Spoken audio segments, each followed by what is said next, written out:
கிறிஸ்துவுக்குள் பிரியமானவர்களே, இந்த நாளுக்கான தினசரி தியான வசனம் மத்தேயு எழுதின சுவிசேஷம் 13வது அதிகாரம் 26வது வசனம். மத்தேயு 13:26, மேத்யூ 13:26. பயிரானது வளர்ந்து கதிர்விட்ட போது களைகளும் காணப்பட்டது. அதாவது இது நம்ம தமிழில் உள்ள மக்கள் இப்படிப்பட்ட காரியங்களை பார்த்துருப்பாங்களான்னு தெரியல. அதாவது இது கர்த்தராகிய இயேசு கிறிஸ்து சொல்வது இந்த கோதுமை கதிர் போல உள்ள பயிரை பற்றி சொல்கிறார். இந்த கோதுமை பயிரோட களையும் சேர்ந்து வருது அப்படின்னு சொல்லும்போது, நீங்கள் இந்த கோதுமை பயிரும் களையும் உண்டா இருக்குங்கிறத எது வரைக்கும் காண முடியாது, கதிர் வர்ற வரைக்கும் காண முடியாது.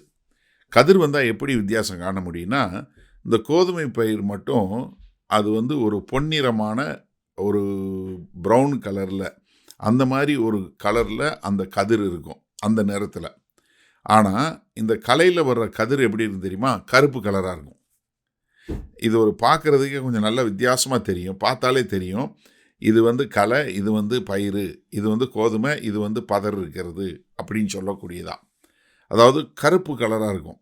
பார்த்ததுமே ஒரு வயலில் நீங்கள் பார்த்தீங்கன்னா, கோதுமை வயலில் பார்த்தாலே எது நல்லது எது, களை எது அப்படிங்கிறத நம்மளால் ஈஸியாக எளிதாக அடையாளம் கண்டு கொள்ள முடியக்கூடியது.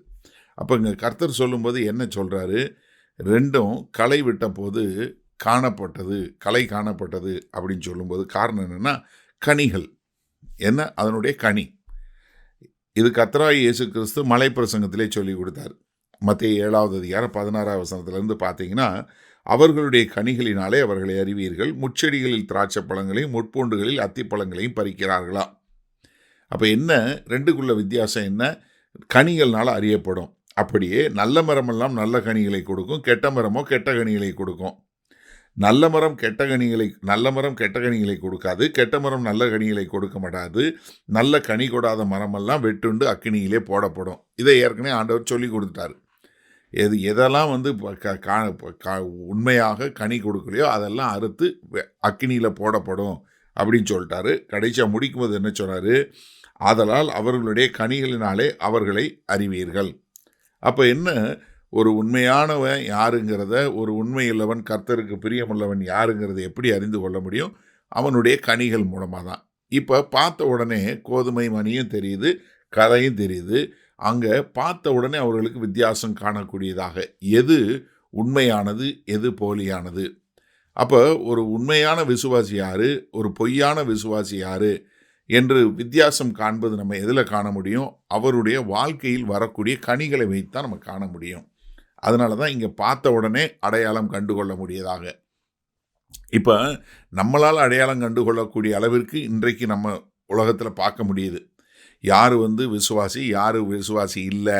ஒரு சில நேரங்களில் அவர்கள் ஒரு விசுவாசி போல் ஒரு தோற்றத்தை அடையக்கூடியவங்களாக இருந்தாலும், அவங்க ஒரு விசுவாசி போல் அவங்க என்ன தான் பேசினாலும் அவங்களுடைய செயல்களிலிருந்து அவர்கள் எப்படிப்பட்டவர்கள் என்று நம்மளால் அறிந்து கொள்ள முடிகிறது. சரி, இந்த நாளில் இந்த வசனத்தை நம்ம எப்படி எடுத்துக்கொள்வது? அதாவது ஒரு கிறிஸ்தவன், கிறிஸ்துவை பின்பற்றுகிறவன் என்று சொல்லும்போது அவனுடைய வாழ்க்கையினுடைய கனிகள் எதை காட்டி கொடுக்கும்? அவன் உண்மையிலேயே கிறிஸ்துவுடைய வார்த்தையை கேட்டு அதற்கு கீழ்ப்படிந்து அதற்கேற்றாற் போல் வாழ்க்கை வாழுகிறானா என்பதிலிருந்து தான் நம்ம என்ன கண்டுகொள்ள முடியும்? இதனுடைய அடையாளத்தை கண்டுகொள்ள முடியும். அப்போ ஒரு நிமிஷம் சிந்திச்சு பாருங்கள். உங்களுடைய வாழ்க்கையில் நீங்கள் உங்களை பார்க்கும்போது நீங்கள் எப்படிப்பட்ட கனிகளை கொடுக்குறீங்க? உங்கள் வாழ்க்கை நீங்கள் உண்மையிலே கர்த்தராகிய இயேசு கிறிஸ்துவை ஏற்றுக்கொண்டு அவருடைய வார்த்தைக்கு கீழ்ப்படிந்து ஆவியின் கனிகள் என்று சொல்லக்கூடிய அந்த கனிகளை கொடுக்கக்கூடியதாக இருக்கா, இல்லை நீங்கள் வெறும் நடிகனாக இருக்கிறீங்களா? எப்படி, களையும் வளர்கிற வரைக்கும் ஒன்றுமே தெரியாது, விதைச்சி வர்ற வரைக்கும் ஒன்றுமே தெரியாது. ஆனால் எப்போ வித்தியாசம் தெரியும்? களை எப்போ தான், எது கதிர் விடும்போது தான். அப்போ கதிர் விடும்போது களை எதுன்னு காணக்கூடியதாக இருக்கும்போது தான் இன்றைக்கு அநேகருடைய வாழ்க்கையில் சாட்சி இல்லாததுனால தான் அவர்கள் கிறிஸ்துவை மீண்டும் மீண்டும் சிலுவையில் அறையக்கூடியதாக மக்கள் கிறிஸ்தவர்களை வெறுக்கக்கூடிய ஒரு காரியத்தை நம்ம பார்க்குறோம். ஏன்னா ஒரு சிலர் தங்களை கிறிஸ்தவர் என்று சொல்கிறாங்க. அவங்களுடைய வாழ்க்கையினுடைய நடக்கையோ அவர்கள் செய்யக்கூடிய காரியங்களோ கிறிஸ்துவனுடைய கற்பனைகளுக்கும் கிறிஸ்துவுடைய கட்டளைகளுக்கும் எதிர்மாறாய் இருக்கிறத நம்மளால் பார்க்க முடியுது. அப்போ இந்த நாளில் நம்ம தெளிவாக தெரிந்து கொள்ள வேண்டிய ஒரு விஷயம் என்ன, உங்களுடைய வாழ்க்கையை எப்படி மற்றவர்களால் கண்டுகொள்ள முடியும், இல்லை கர்த்தரால் கண்டுகொள்ள முடியும், இல்லை உங்களால் கண்டுகொள்ள முடியும்னா உங்களுடைய கனிகள்னால தான். அப்போ கனிகள் உள்ள ஒரு வாழ்க்கை வாழும்போது தான் நீங்கள் கலையோடு சேர்த்து கடப்படுவீங்க. வல்லபிதாவே, இந்த அருமையான நல்ல நாளுக்காய் நன்றி.